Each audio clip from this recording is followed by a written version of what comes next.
গাহৰি পোহাৰ কাৰণে মুৰ্গী পোহাৰ কাৰণে এঘৰীয়াটো কৰাটো পাৰিছোঁ বাৰু দেই। এঘৰীয়া ঠিক আছে, এঘৰীয়া কৰিলে। এতিয়া বাৰু মই থিয়েটাৰ এখন চাবলৈ যাওঁতো বেলেগ এটা খেলত বেলেগ এখন খেলৰ মানুহে থিয়েটাৰ পাৰ্টি এটা আনিছে, তাত মই চাবলৈ গ'লোঁ কাৰণে এতিয়া এঘৰীয়া কৰিছে। গতিকে কোনে কৰিছে আজি আপোনালোকক সবিশেষ দেখাই আছোঁ, অকণো ভয় নকৰোঁ, চাওক আপোনালোকে। নমস্কাৰ বন্ধু বান্ধৱীসকল, বিশেষ এটা কথাৰ কাৰণে আহিছোঁ আপোনালোকৰ ওচৰলৈ। আমাৰ মানুহসকল, আমাৰ শিক্ষিত মানৱ সমাজখন কোনটো দিশে গৈ আছে, আজি মই আপোনালোকক ক'বলৈ ওলাইছোঁ। মই গাহৰি পোহাৰ কাৰণে এঘৰীয়া কৰাটোৱে নহয়, এতিয়া কি কামত এঘৰীয়া কৰিছে আপোনালোকক ক'লে চকু কপালত উঠিব। গতিকে মুখ নামাতি থাকিব নোৱাৰিলেও মুখখন খুলিবই লাগিব। গতিকে কোনোবাই কিবা ক'লেও কওক। চাওক, প্ৰত্যেকখন গাঁও বুলি ক'লেও ভুল নহয়। আজিকালি গাঁওবিলাকত কি হয় জানেনে, 2-3খনকৈ খেল থাকে, কেতিয়াবাতো 5খনকৈ থাকে। এখন গাঁৱত 5টা খেল থাকে, আৰু সেই 5টা খেলৰ ভিতৰত 3টা খেলৰ মানুহে যদি এটা অনুষ্ঠান পাতে, 2টা খেলৰ মানুহে চাবলৈ নাহে। আৰু যদিহে চাবলৈ যায় তেতিয়া কি কৰে জানেনে, এঘৰীয়া কৰে। তই আমাৰ ঘৰলৈ নাহিবি, তই আমুকটো চাবলৈ গৈছ, তই আমাৰ ঘৰলৈ নাহিবি, তই আমুকটো কৰিছ, তই আমুকৰ ঘৰত খাবলৈ গৈছ। গতিকে দণ্ড ভৰিব লাগে। আৰু এতিয়া মই আপোনালোকক ক'বলৈ ওলাইছোঁ, মই গাহৰি পোহাৰ কাৰণে মোক এঘৰীয়া কৰাৰ কথা ক'লেও মই তিল মানুহ ভয়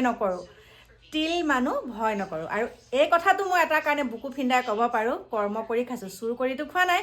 এতিয়া এনেকুৱা কামত মানুহসকলক এঘৰীয়া কৰিব বিচাৰিছে, তাকো শিক্ষিত সমাজ। আজি যদি মই এখন থিয়েটাৰলৈ মোক মাতিলে দেই, মই কথা এটা কৈছোঁ, এভাগ থিয়েটাৰলৈ মঞ্চখন মুকলি কৰিবলৈ মাতিলে, আৰু তাতে যদি মই মঞ্চখন মুকলি কৰিলোঁ, আৰু মঞ্চখন মুকলি কৰাৰ বিনিময়ত মোক কি কৰিলে, আমাৰ ধৰক গাঁৱৰ কিছু সংখ্যক লোকে সেই মঞ্চ মুকলি য'ত আমি কৰিবলৈ গৈছোঁ থিয়েটাৰখনৰ, তেওঁলোকক ভাল নাপায় দেই।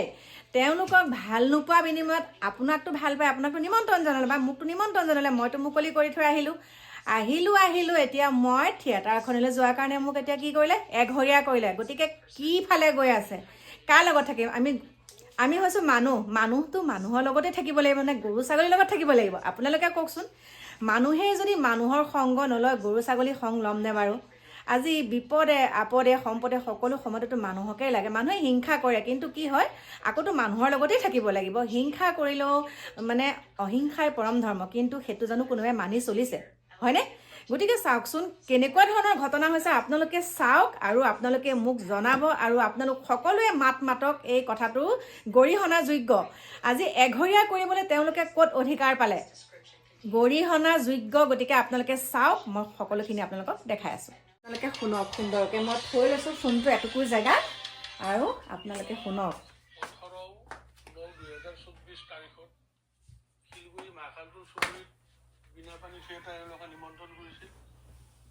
প্ৰথম দিনা মোক মঞ্চ উদ্বোধন কৰাৰ কাৰণে এখেতসকলে দায়িত্ব দিছিল, আপোনালোকে শুনক। আৰু ময়ো বিনা দ্বিধাই মানৱতাৰ সাথী ৰাখি এই থিয়েটাৰৰ মঞ্চখন উদ্বোধন কৰিছিলোঁ। তাৰপিছত থিয়েটাৰ 3 দিন চলিল। 3 দিন চলাৰ পিছত 4 নম্বৰ দিন পাৰ হ'ল। 5 নম্বৰৰ দিনা মই শিলগুৰি ৰাজগৈৰৱৰ অন্তৰ্গত শিলগুৰি ৰাজগৈৰৱে গোপনীয়াকৈ তেওঁলোকে মিটিং কৰি সদস্যবিলাকক জনাই দিলে, চব মানুহকে খবৰ দিলে, আমাৰ হেনো মোৰ লগতে আকৌ 3 ঘৰ আছে সামাজিকভাৱে বৰ্জন কৰা হৈছে। মোৰ ঘৰত কোনো মানুহক যাব নেদে, মোক কাকো মাতিব নিদিয়ে, এনেকুৱাকৈ ৰখা হ'ল। যিয়ে নহওক, মই তেনেকৈ চলি আছোঁ। আজি 1 মাহ 21 দিন পিছত তেওঁলোকে আৰু মাইক যোগে ঘোষণা কৰিলে, মোক সম্পূৰ্ণ এঘৰীয়া যে কৰিছে, মোৰ লগত কোনো সম্পৰ্ক ৰাখিব নালাগে। 1 মাহ 21 দিন পিছত তেওঁলোকে আকৌ ঘোষণা কৰিলে। ইয়াতে আমি অলপ মৰ্মাহত হ'লোঁ, দুখটো পায়ে আছোঁ, আঘাতটো পায়ে আছোঁ। তাৰপিছত মোৰ পত্নীয়ে গৈ শুৱালকুছি থানাত এখন এজাহাৰ দিলে। এজাহাৰ দিয়াৰ পিছত থানাক আমাক যেতিয়া মাতিলে, থানাত আমি যিটো ব্যৱহাৰ পালোঁ, মেইন অচিৰ পৰা যিটো ব্যৱহাৰ পালোঁ, আমি মুঠেই সন্তুষ্ট নহয়। তেওঁ আমাক একেবাৰে হেয়জ্ঞান কৰা আমাৰ পৰিলক্ষিত হৈছিল। আমি অতি নিৰাশ মনেৰে থানাৰ পৰা ফিৰি আহিব লগা হৈছিল। মই একেবাৰে মানসিকভাৱে ভাগি পৰিছোঁ, অত্যন্ত লাজো পাইছোঁ। মোৰ অপৰাধটো আছিল, মই থিয়েটাৰৰ প্ৰথম দিনাৰ মঞ্চখন উদ্বোধন কৰিছিলোঁ। সেইটোৱে মোৰ অপৰাধ। সেইটো অপৰাধতে আপোনাক এঘৰীয়া কৰিলে? সেই অপৰাধতে। আৰু মই যিহেতু এজন চৰকাৰী চাকৰিয়াল, মই শিক্ষকতা কৰোঁ, সেইফালৰ পৰা মই অত্যন্ত লাজ পাইছোঁ আৰু অত্যন্ত দুখিত। মই এতিয়া মোৰ লগতে মোৰ 2জনী ছোৱালী, তেওঁলোকক স্কুলত এই ধৰণৰ অলপমান ঠাট্টা বিদ্ৰুপ কৰে, তেওঁলোকে দুদিন কান্দি কান্দি আহি আছে। এটা মই নিৰূপায়, আইনৰ সহায় লৈছোঁ, কিন্তু মই আশানুৰূপ ফল পোৱা নাই। এই চেনেলৰ জৰিয়তে মই এইটো বিনম্ৰভাৱে অনুৰোধ কৰোঁ, বিভাগীয় কৰ্তৃপক্ষ, মুখ্যমন্ত্ৰী মহোদয়, মই আটাইকে বিনম্ৰতাৰে অনুৰোধ কৰোঁ, এই গাঁও অঞ্চলত চলি থকা এই কলা আইনবোৰ যাতে অতি সোনকালে উঠাই দিয়ে, আমি সাধাৰণ মানুহবোৰ যাতে সুস্থিৰভাৱে বসবাস কৰি থাকিব পাৰোঁ। এই থিয়েটাৰখনৰ এখেতে মঞ্চ উদ্বোধন কৰাৰ কাৰণে এঘৰীয়া কৰিছে। এঘৰীয়া কৰাৰ ফলত এঘৰীয়া বাৰু কৰিছে, মই মানি ল'লোঁ, কিন্তু ইমানে মোক আঘাত দিছে, মই তাৰমানে বুজাব নোৱাৰোঁ।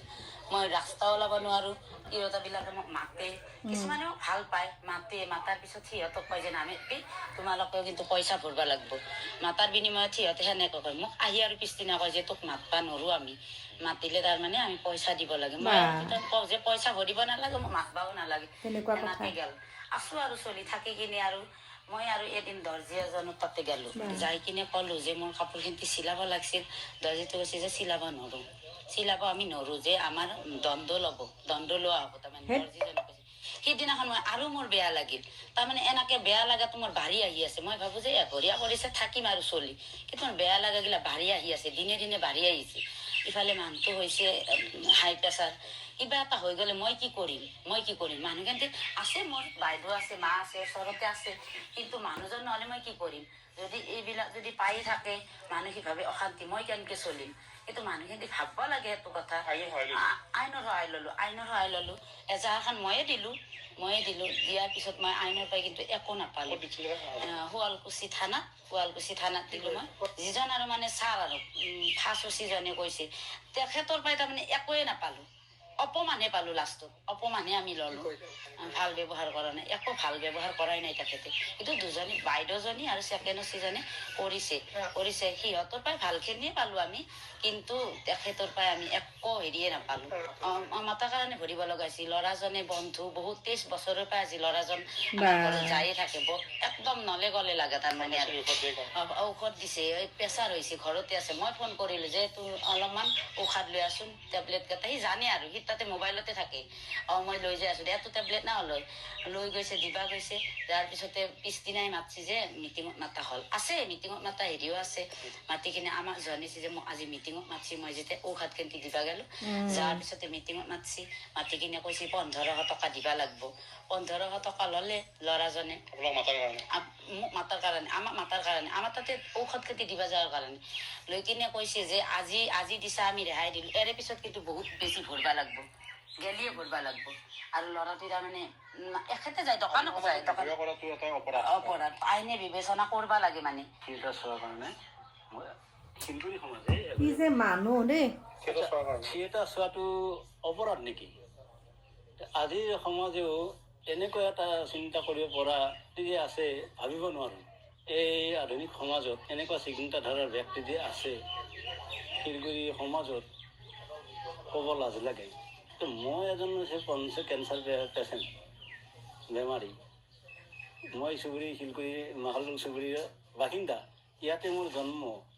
গতিকে মই শিলগুৰি সমাজখনক চাম নে মই চুবুৰীটোক চাব লাগিব?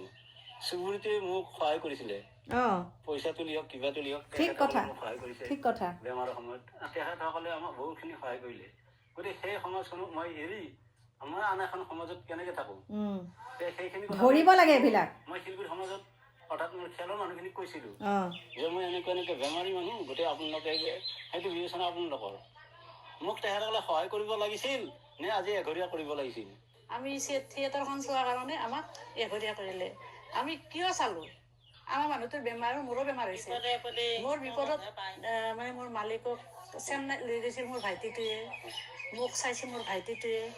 ইয়াৰ চুবুৰী বাকীয়ে আমি দুখীয়া মানুহ, এনে খুজি অলপ চাইছে আৰু। আমি কিন্তু আমাৰ যিখিনি মানে গাঁৱৰ মানুহ, শিলগুৰি গাঁৱৰ মানুহ, ভাগি বংশ যিখিনি আছে, আমাক সিহঁতে খবৰ লোৱা নাই। আমি কি কৰিম? যেতিয়া মোৰ ভাইটিটোৱে চালে, মোক বেমাৰত চালে, কিন্তু আমি মোৰ ভাইটিটোৱে দেখি চাম নে তেখেতসকলে চাম? তেখেতসকলেতো মোৰ খবৰে লোৱা নাই।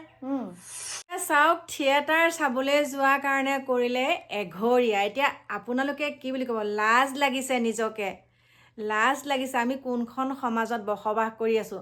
অকল তাত বুলিয়ে নহয় কিন্তু দেই, আমাৰ আশে পাশেও তেনেকুৱাখিনি চলি আছে। আৰু এইখিনি কোনে কৰে গম পাইছেনে? 4-5জন গাঁৱতে নিজকে মুখিয়াল বুলি ভবা মানুহে এনেকুৱাবিলাক কৰে। মানে ইমান লাজ লাগিছে, ইমান লাজ লাগিছে। আজিকালি কি হয়, এই আমুকটো খেললৈ নাযাবি, আমুকৰ খেলৰ মানুহ যদি তহঁতৰ ঘৰলৈ আহে চাবি দেই, তহঁতক এঘৰীয়া কৰিম। পোহা কথাটোতো দূৰৰে কথা, পুহিলেতো এঘৰীয়া কৰিবই, কিন্তু আজিকালি এখন খেলৰ মানুহ যদি ইখন খেললৈ যায় একদম বু বাবা আৰু হৈ গ'ল এঘৰীয়া। যে কেনেবাকৈ মানুহ ঘৰ বিপদত পৰিলে যোনেই নহওক, যোনটো খেলৰ মানুহেই নহওক, উদ্ধাৰ কৰাটো হৈছে আমাৰ মানুহৰ কৰ্তব্য। আৰু সেইখিনিকে নকৰি কি কৰে, ইমানেই তেওঁলোকে মানে ভাবি লয় যে আমি আজীৱন আমি অমৰ গুটি খাই আহিছোঁ নেকি, যে আমি পৃথিৱীত আমি এনেকেই থাকিম, অমৰ হৈয়ে থাকিম আমি পৃথিৱীত, এনেকৈ জেদ ভাৱ, এই হিংসা ভাৱেই লৈ থাকিম বুলি। গতিকে মোৰ প্ৰিয় বন্ধু বান্ধৱীসকল, আপোনালোকে মতামত দিব। মই মানে ভিডিঅ'টো দেখি একদম ৰখিব নোৱাৰিলোঁ, কাৰণ মোৰ লগতো হৈ থাকে ন এনেকুৱা কিছুমান। মোৰ লগত বুলিয়ে নহয়, আপোনালোকৰ লগতো হয়, কিন্তু আপোনালোকে কিছুমান কথা সকলোৱে ক'বলৈ নোৱাৰে। কিন্তু সকলো ওলাই আহিব লাগে, সকলো ওলাই আহক, সকলোৱে প্ৰতিবাদ কৰক, এইবিলাক বন্ধ হ'ব লাগে। আজিকালি আমাৰ গাঁৱে ভূঞে এইবিলাক বেছিকৈ চলিবলৈ লৈছে। যিমানেই সভ্য সমাজ আছে, যিমানেই শিক্ষা পোহৰ পাইছে, সিমানেই এনেকুৱা ঘটনাবিলাক বেছিকৈ হ'বলৈ লৈছে। গতিকে মোৰ মানে বহুত ক্ষোভ থকাৰ কাৰণে এই কথাখিনি আপোনালোকলৈ মানে ঠেলি দিছোঁ, আপোনালোকে বিবেচনা কৰিব। এতিয়া আপোনালোকৰ মাজৰ পৰা বিদায় লৈছোঁ।